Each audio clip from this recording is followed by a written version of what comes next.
Why is the US selling F-35 fighter jets to the United Arab Emirates? The US State Department recently gave the green light to sell 50 F-35s to the oil-rich Gulf state. Price tag, more than $10 billion. The Trump administration has informally notified Congress of its plan to sell F-35 jets to the UAE. Now, they have the money, and they would like to order quite a few F-35s. It's the greatest fighter jet in the world, as you know, by far. Stealth. Currently, these are the countries that are part of the F-35 program, the most expensive fighter jet program in history.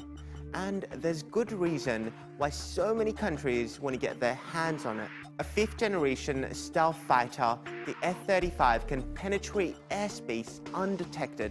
It can land vertically, giving it access far beyond traditional jets. And it's got speed, advanced sensors, almost everything. So, you got the deadliest fighter jet now being sold to an Arab state. Would Israel allow this? There's been a long-standing agreement between the US and Israel. No state in the region would ever be allowed to attain sophisticated military technology that could impair Israel's qualitative military edge. But to quash those fears, there was a workaround. Israel is the only country that is allowed to modify the F-35. Its custom-built F-35I Adirs have specialized computer systems. The variant is already better than those exported to virtually every other country. So Israel's F-35s will have an edge over the UAE's. Would that be enough for Israel? Not if you ask Prime Minister Benjamin Netanyahu, who publicly scolded the deal. However, according to the New York Times, behind closed doors, Netanyahu gave the go-ahead. But he wanted something in return. The president just tweeted about a peace deal between Israel and the United Arab Emirates. You know, the U.S. decision to sell the F-35 fifth-generation stealth fighters to the United Arab Emirates seems to be final. The sale is said to be linked to the UAE's decision to normalize ties with Israel.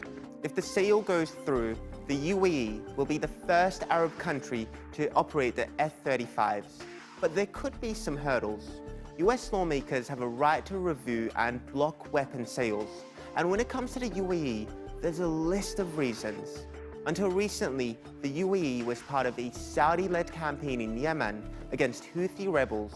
Their indiscriminate bombing led to thousands of civilian deaths.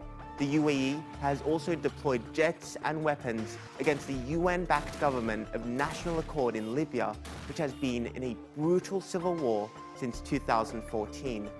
And here's a glaring double standard.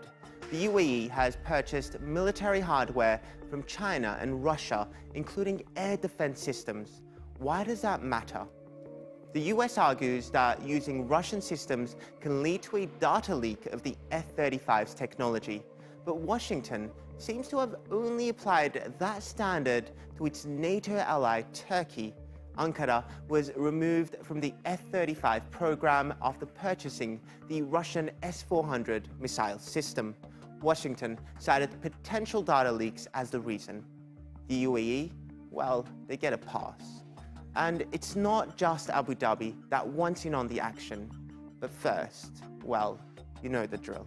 Israel and the Kingdom of Bahrain would be establishing full diplomatic relations.